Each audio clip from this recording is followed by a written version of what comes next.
First and foremost, welcome. Thank you very much for joining us today. So, I think I'll start with a basic question. So, the phrase soft skills are the real hard skills, it's gaining traction, right? What's driving this shift, and how do we redefine what it means to be employable in today's economy? I'll start with you. Thank you for the question. Thank you for having me. Pleasure.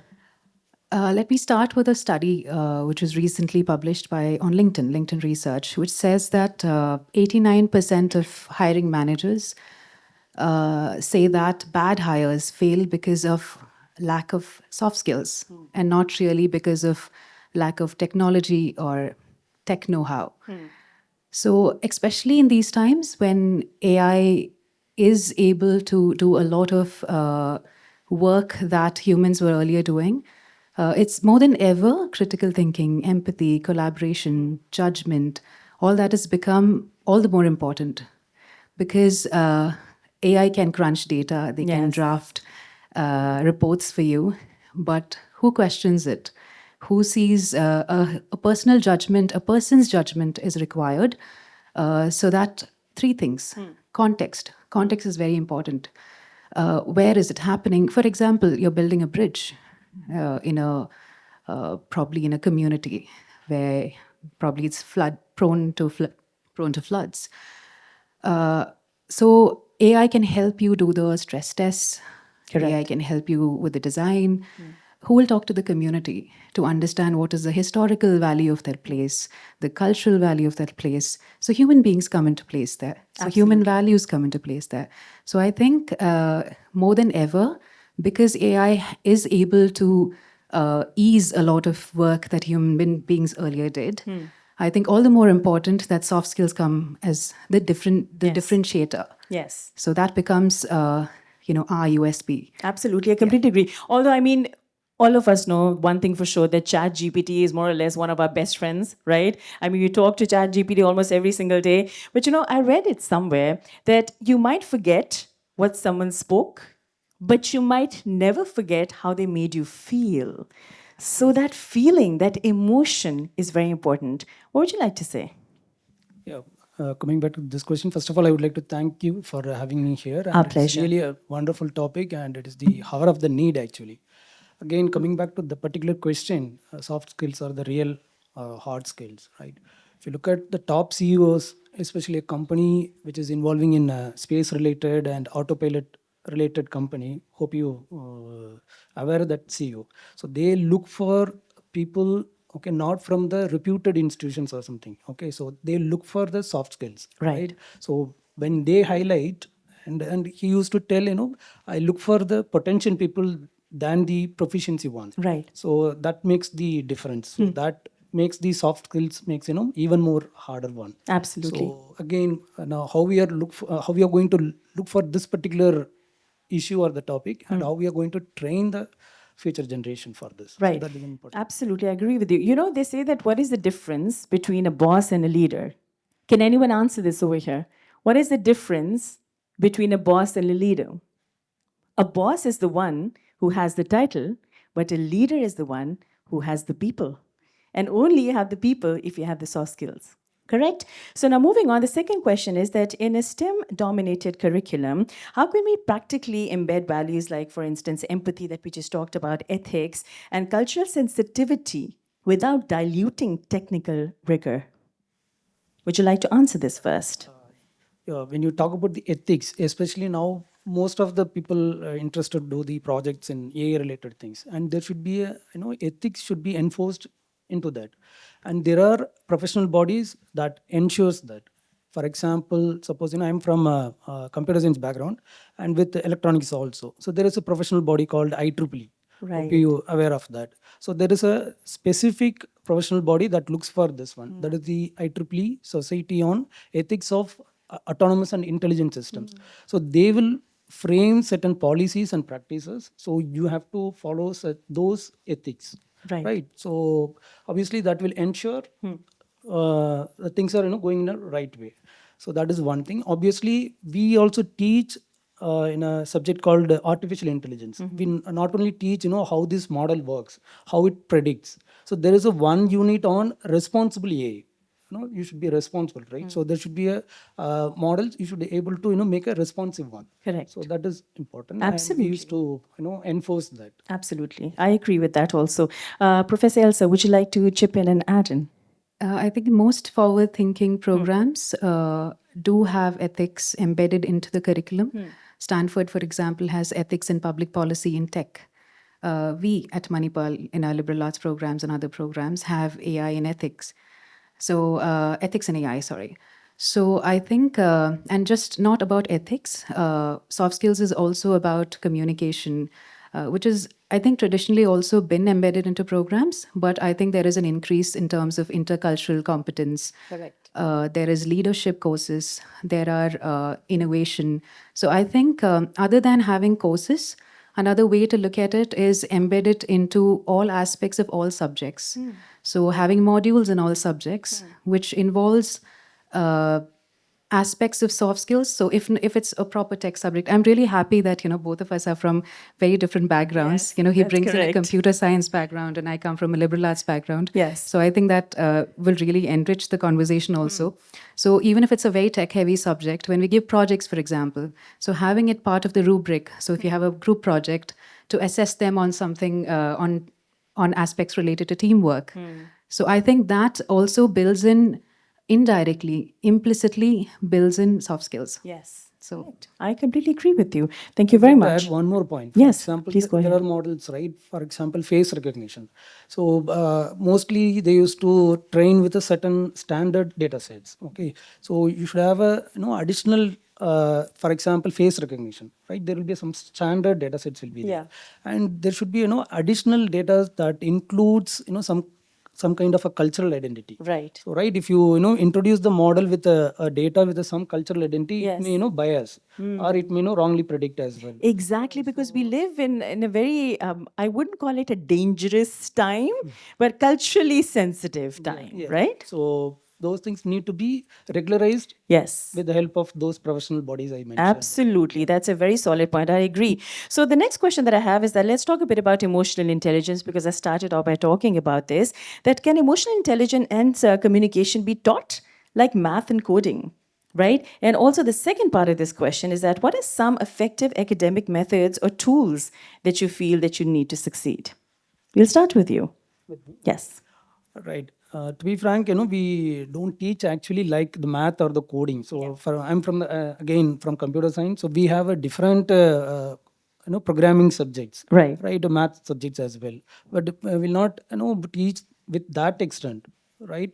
So we used to have courses like again like project based courses where we introduce and we'll ask them and we make them to realize what is their current level of understanding about certain problems and what is their roadmap, everything. So with that we'll make them to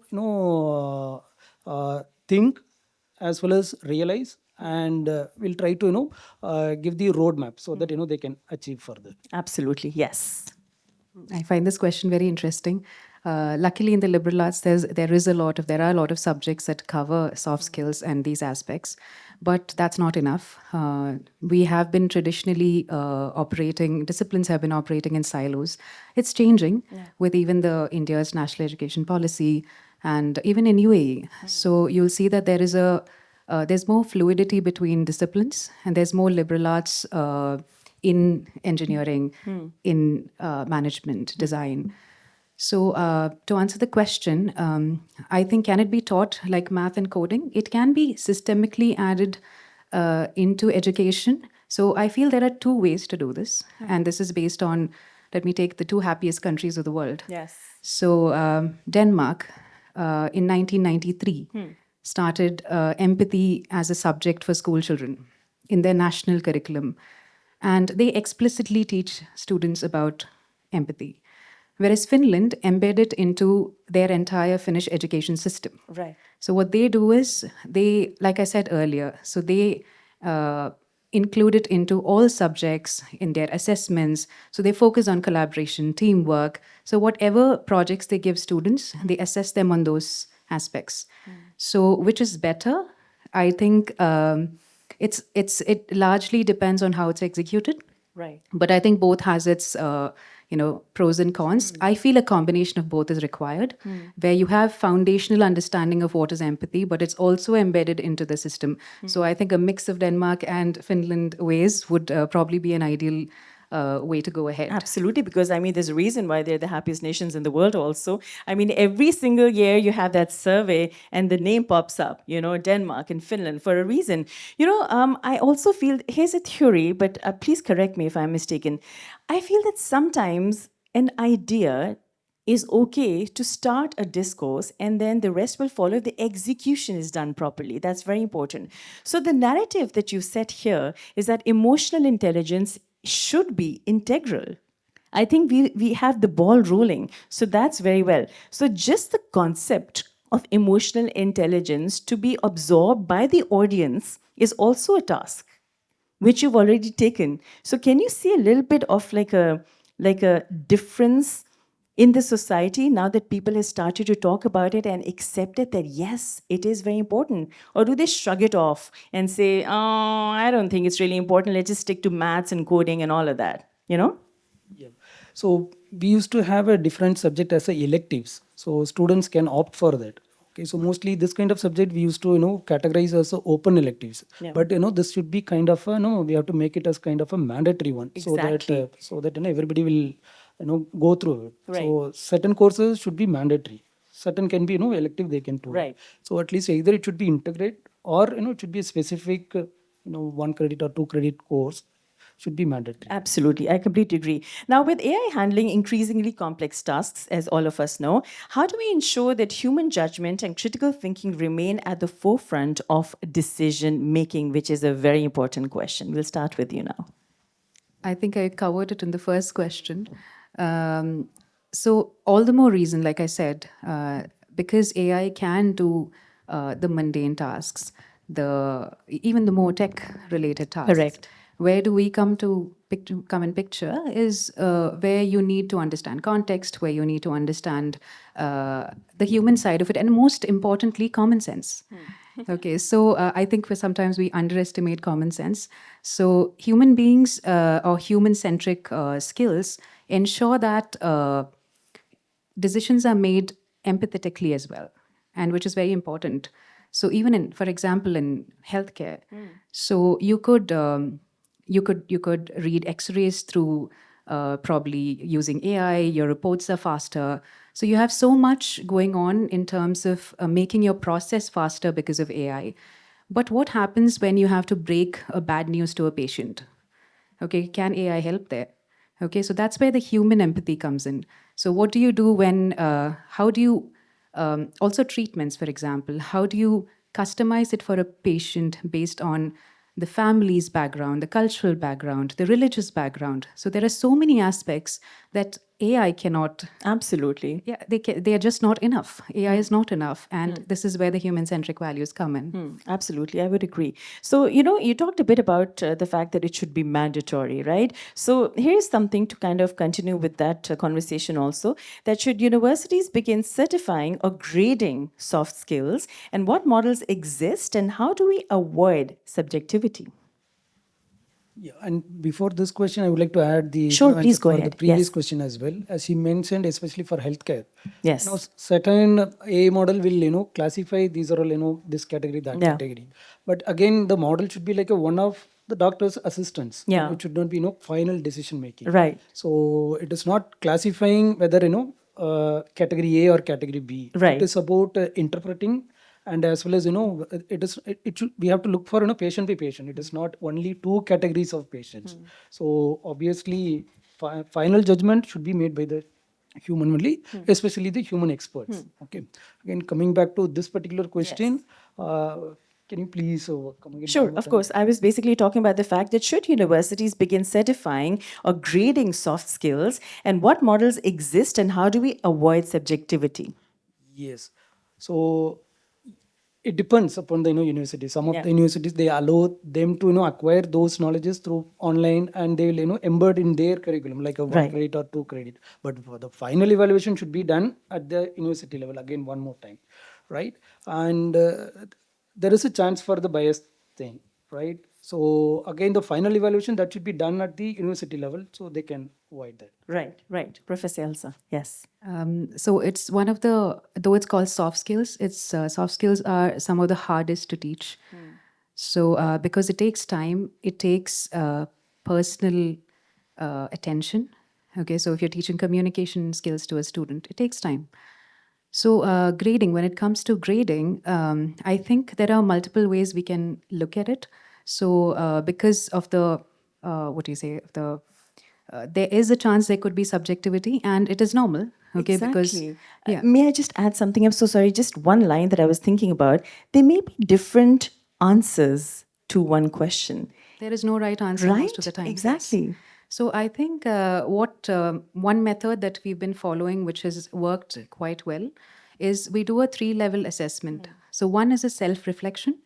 Okay, the student, when they put across something, a project, a presentation, they self-evaluate themselves. Then there is peer analysis. So their friends kind of give them feedback, and then the teacher gives them feedback. So this gives a 360-degree feedback to the student, and there is at least reduction of a bit of subjectivity. So I think that works Yeah. to a large extent. Absolutely, that's a good point. So, the next question: how can academic institutions equip students to lead diverse, multicultural teams in remote or hybrid environments where collaboration looks different? Yeah. So again, I'll come back to the project only. Project related thing. Obviously, they'll team up with multiple students. Again, we both from the institutions basis from India. Even though Yes, India of is one course. nation, it is the best example for unity in Sure. diversity. If you make a team, obviously there will be a cultural diversity will be there. But the Yes. goal, everything will be set. Right. Again, they all should work together to reach the goal. That is the best grade or whatever it is. Yes. And we have the practice something called practice school, which is actually internship. So for the students we provide internship. We have more than 250 industries in UAE, so we partnered with them. So they'll go for the internship. Obviously they work in a team, right? The team leader, and then there are other students from other universities as well. So they have to work as a same team. Obviously whatever you say, it is practiced there. Okay. Yeah. That's fantastic. Would you like to add something to it? Yeah, so there are 4 keywords there. I think diversity. Can you the main ones? I love the Diversity. patriotism there, He's like a cultural ambassador sitting over here. Yes. Okay, so when we talk about students being prepared to what do you say, work in a diverse environment, Right. I think education wise, so I'd like to put it in probably 4 points. So education wise, what can be done? One, these are also practices we already do. So one is to explicitly have courses, which is cultural competence. So we have a whole program called Life Skills Development Program, which every student goes through when they join a place, join Manipal. So what happens is we have cultural competence, gender sensitivity. So those kind of courses that all students take. So Very relevant. they are. And it's very important that everyone goes through it. And we have a wonderful model where teachers go through it and then they go to each class and every student has to go through that. So it's at all levels. So one is that. Second is, like he mentioned, capstone projects where students come together. It also helps if you, because after COVID at least, we have explored the potential of online collaborations. Yes. So we have a number of COIL programs and inter-country programs um, where we have a cohort of students working with a cohort of students in the UK or another country working on a project together. So that really helps. So because we were talking also about remote collaboration. correct. So that helps. Another thing that we do is we started recently, 2 years back, we started a Center for Interdisciplinary Studies. Now, the point here was to now traditionally universities work in, according to disciplines. Yes. So we have broadly 5 disciplines that we cover. So this was an attempt to make it more fluid, offer more open electives to courses. So engineering students taking courses from design taking from business. So this just did not give an opportunity for students to take up courses from different disciplines. It's also to sit together in the same class.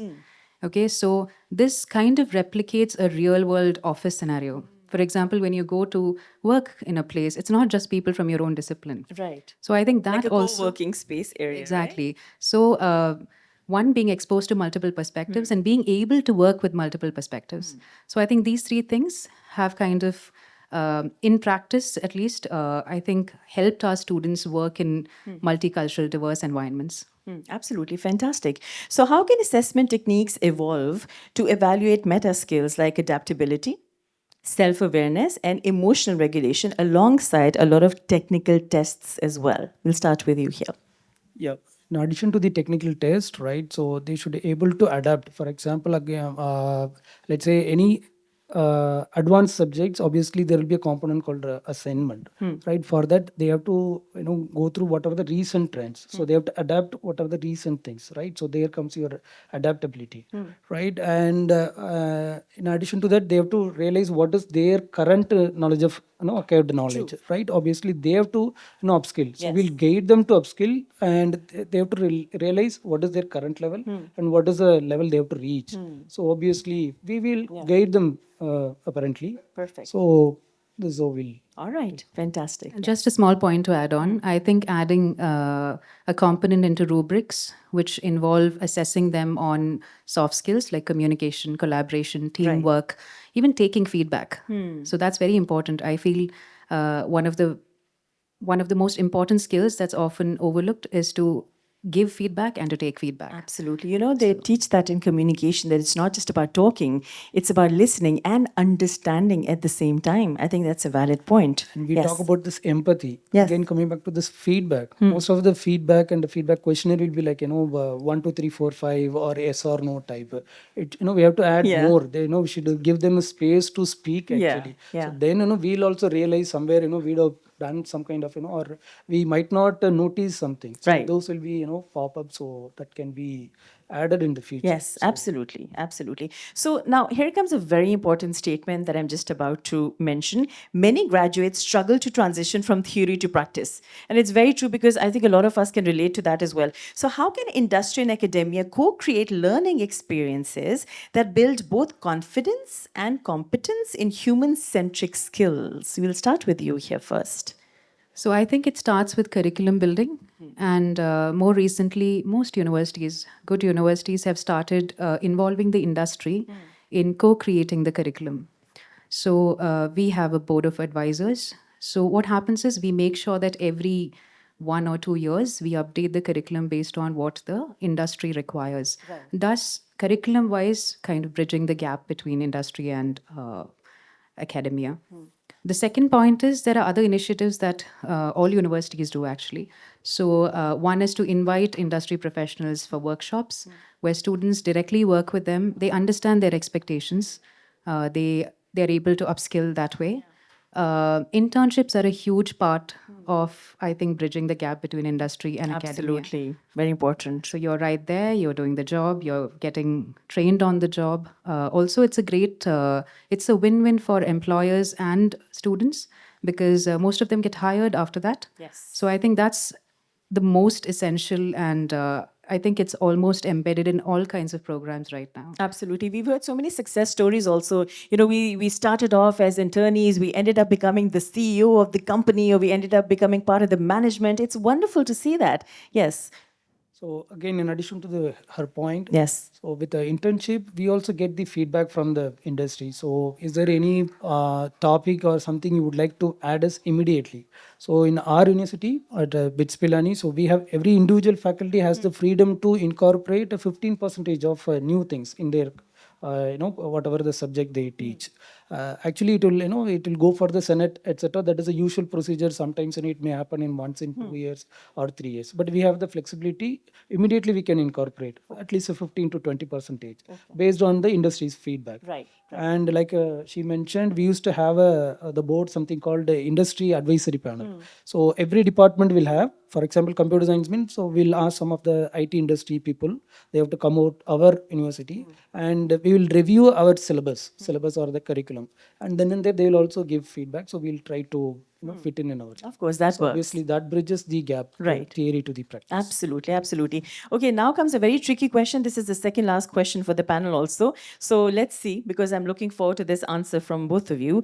So, do employers truly value these skills? And are they reflected in hiring, promotion, and evaluation metrics? If not, then is it still tech first and people second in most industries? Now, of course, I'm looking for honest answers here.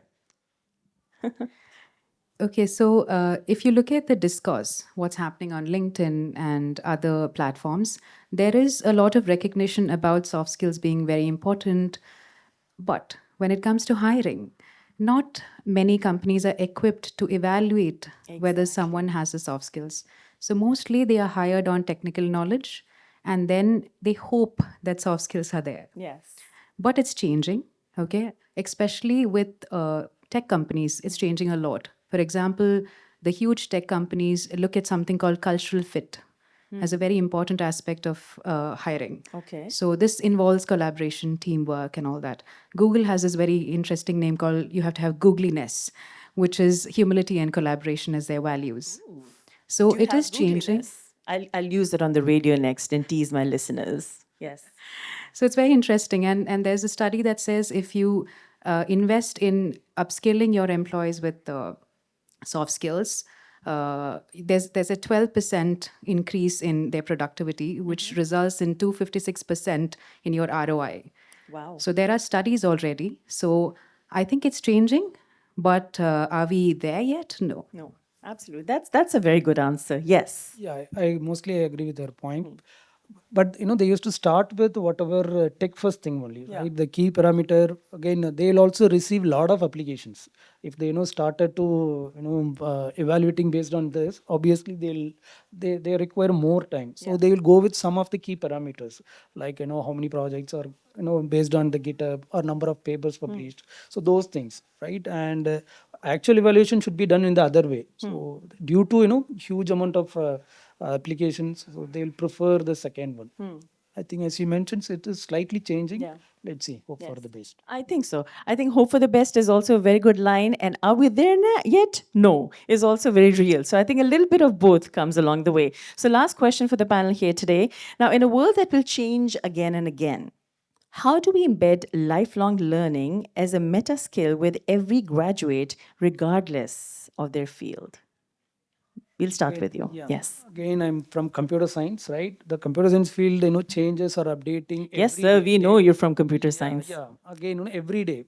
If you talk about the one of the important languages, Python, it starts from the version 1. Now it is 3.3, right? So every year it is like a 1.12, one series, 2 series, 3 series. So every month there will be an update. So obviously, computer science students will know, right? There is a change. There is a change is happening continuously. Right. So and we used to tell them, the projects they have to take different languages. Obviously some of them we taught, some of the kind of the combination they have to figure it out. Yeah. So those things make them to learn and figure out some new things. So obviously that some of the gap sometimes they actually bridge the gap actually. Okay. Okay. They tend to bridge the gap. Good. Yes. And today, as educators, we are aware that when a student joins us, we are preparing for them for a job that does not exist. Okay, so back in the days when I was teaching media, when students joined, they joined in wanting to be journalists, to be in advertising, but they ended up becoming social media managers, and course. that was not a job that existed then. Yes. So this entire, I think, good education uh, prepares students not just to, absorb facts, but to learn.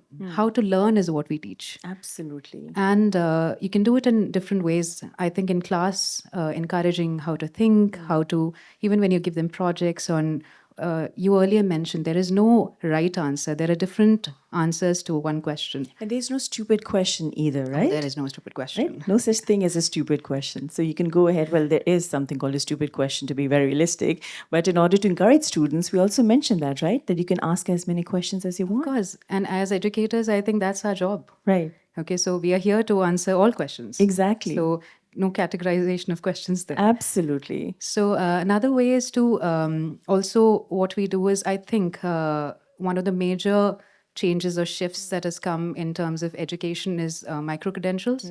So from school onwards, I see that there is a practice of educators encouraging students to do these short-term programs and short-term courses, I call it.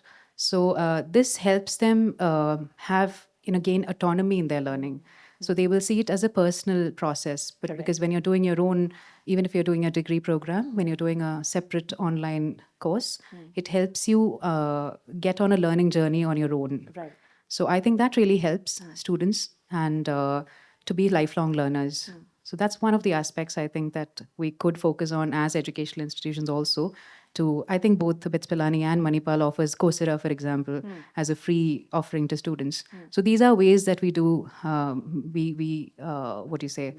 We encourage students to be lifelong learners. Yeah, absolutely. That's a very, very good answer. Thank you so very much, both of you. But I think before we say goodbye, is there any one particular takeaway that you'd like to mention here before we say goodbye? I would suggest, we have to prioritize, right? Certain circumstance, we have to, give importance to the tech heavy, Yes. right? For example, if it is during COVID time, obviously you can make tech heavy things. Yeah. And when we enforce tech heavy, there are, some byproducts. Yeah. For example, obviously they have to rely on the system, obviously, which in turn the screen time, right? There are some side effects also. So having all those things, we have to prioritize certain time period. So Yeah. take things, certain period of time, we have to be human-centric approach. Absolutely. That's a very good point. Thank you so much for sharing the words of wisdom. And would you like to say something related to a takeaway for the session here today? I'd like to say that I think we should probably start looking at tech and human centric skills as both essential and tech as an enabler for human beings and not to replace them. So, the idea of augmented intelligence, where tech will make us better, enable us, good aids to us, but will never replace human beings. I love the ending. Thank you so very much, ladies and gentlemen. Please put your hands together for our wonderful speakers here today.